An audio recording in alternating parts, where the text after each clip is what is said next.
هذا النور شفاء صدور فاض وعصر كل لسان وهنا حلقات الصديق. يا أختنا بالله لا يغويك ذا الشيطان، إن الحجاب فريضة من ربنا المنان.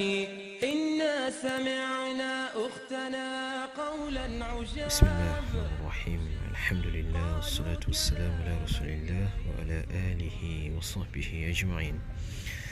Louange à Allah l'unique et seul digne d'adoration, celui qui n'a besoin de rien et se passe absolument de l'univers, celui qui se suffit à lui-même et par qui toute chose subsiste.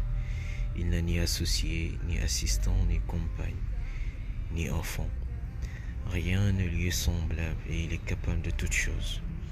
J'atteste qu'il n'y a des divinités dignes d'être adorées en dehors d'Allah et que notre maître Mohammed sallallahu alayhi wa sallam est son messager et son serviteur. Lui qui est le plus noble des adorateurs et le plus nécessiteux envers son Seigneur. Que la paix soit sur sa famille, sur ses compagnons et sur tous ceux qui le suivront jusqu'au jour de la résurrection. Un instant de rappel, dédie cette émission à toutes les femmes, à nos mères, à nos grands-mères, à nos tantes, à nos sœurs et à toutes celles qui se reconnaîtront dans ce message.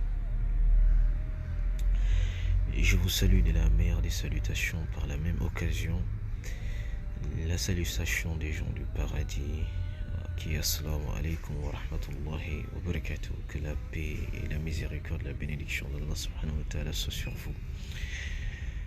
Chers sœurs, l'islam vous a trouvé dans les conditions les plus difficiles. Pendant des siècles, on vous réservait les traitements les plus inhumains.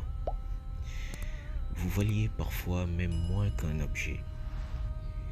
Et tout cela, vous l'avez subi de ces gens qui appellent aujourd'hui à votre libération, à la parité, à la promotion de vos droits, alors qu'en réalité, ils étaient les seuls à vous les priver.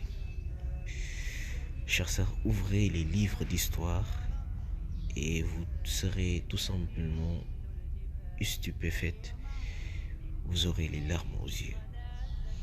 Avant la venue du prophète sallallahu alayhi wa sallam, les Arabes ressentaient de la honte à avoir une fille. Quand il s'agissait d'un garçon, vous ne pouviez imaginer leur joie.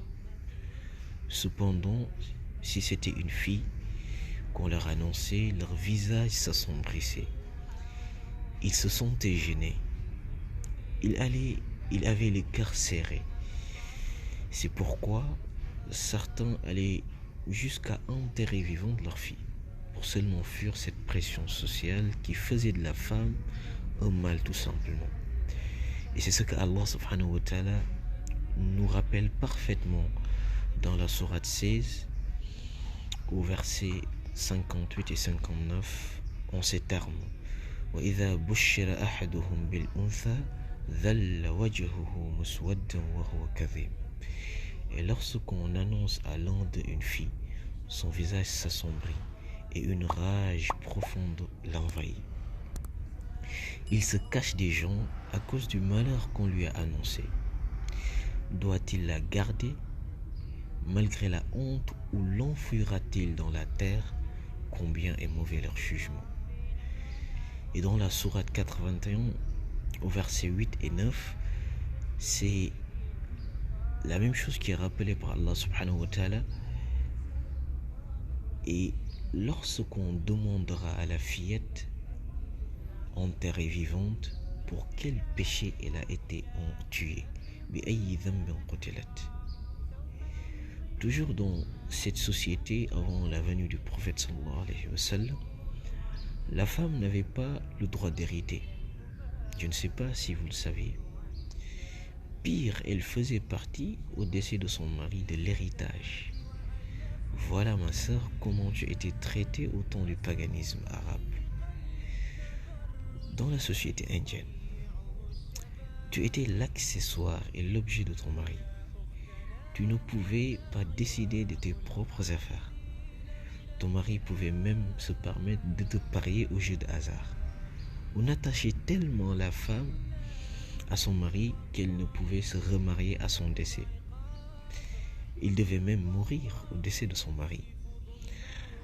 Elle était brûlée vif au bûcher avec son mari, car il trouvait insensé que tu vives alors que ton mari lui est mort. Aujourd'hui, il se contente de te raser les cheveux. Voyez-vous, chère sœur, comment ça fait froid dans le dos. Les choses ne s'arrêtent pas là. Les femmes étaient sacrifiées en offrande au Dieu pour avoir leur miséricorde et leur bénédiction, ou pour provoquer la tombée de la pluie. Imaginez seulement si vous étiez dans ces sociétés.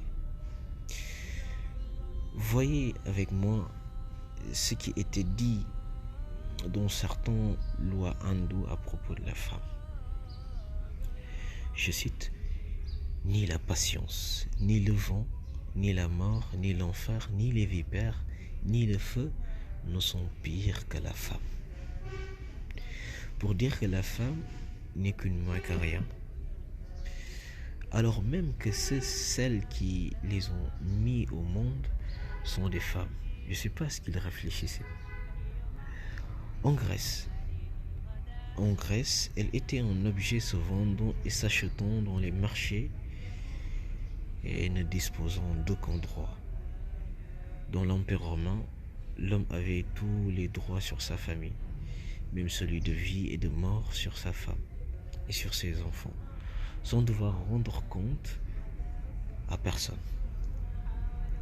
À Babel, la puissante capitale de l'Empire babylonien, il était prescrit que toute jeune fille devait se rendre au moins une fois au pèlerinage au temple de la déesse Milita pour se prostituer en son honneur, au libre choix des hommes qui accouraient en foule.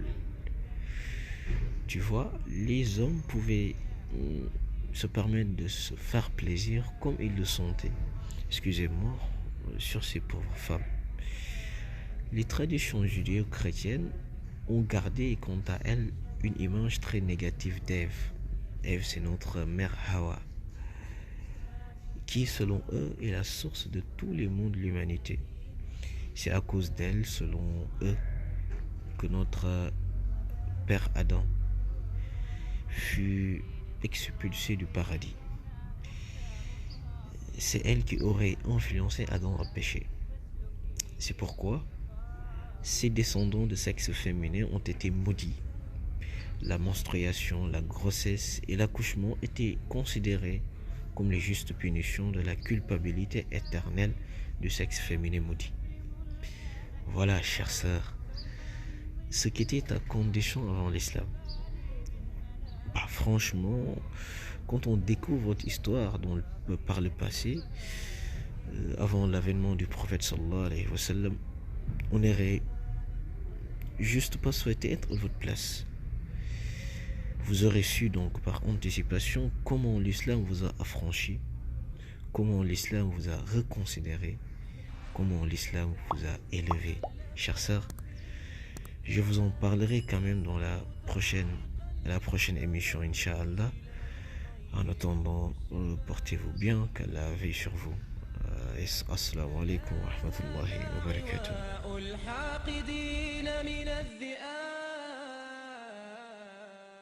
هذا النور شفاء صدور